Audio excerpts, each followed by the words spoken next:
Okay, people, it's really bad. You got people moving to Poland, France.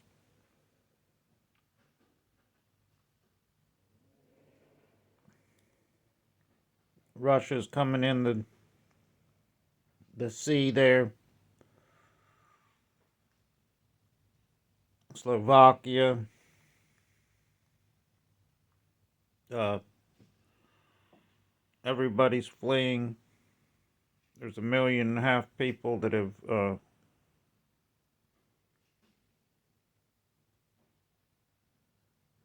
fled,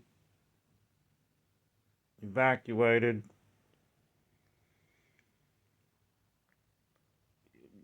You got 39 million people in Ukraine. 18,000 soldiers apparently on the way to join the Ukraine army.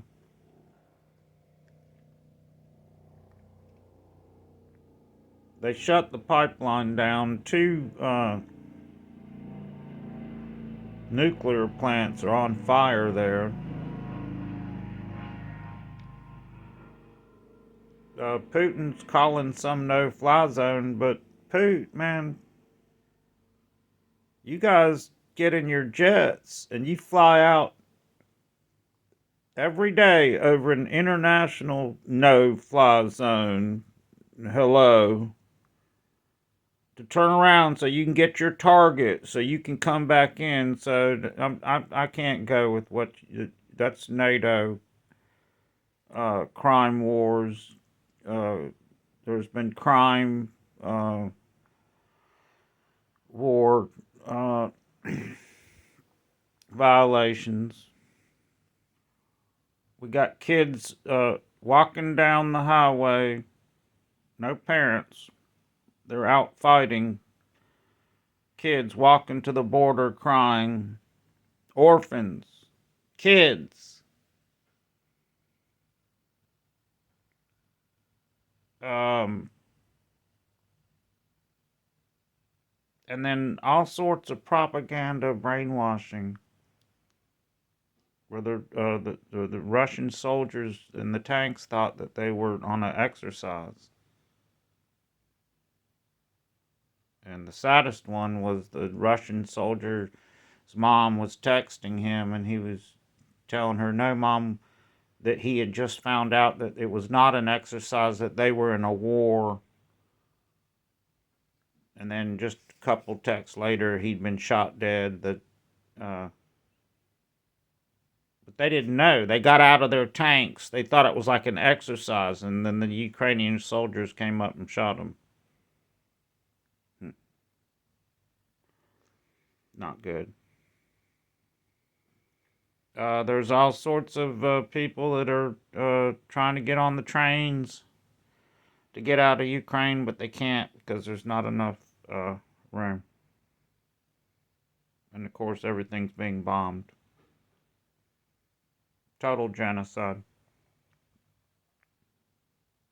Uh, just giving the facts. This is not no propaganda, disinformation. Would never want to spread anything like that. You can watch the news. It shows the bombs hitting the buildings.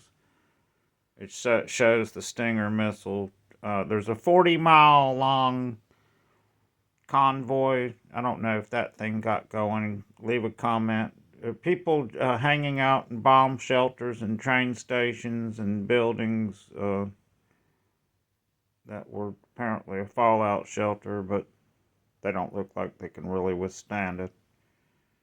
A huge bomb. I'll be updating. Everybody is evacuating. Those remaining are fighting.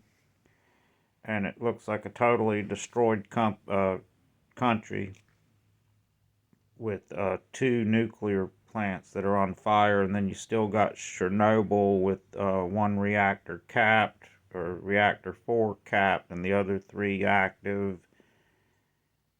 Anything hits that, any of these nuclear plants, you're going to have a dust cloud formed, a chemical reaction, basically a hydrogen bomb. There's going to be radiation put out, and it could devastate not only Russia, Ukraine, the whole portion of Europe. Very, very dangerous, the nuclear plants.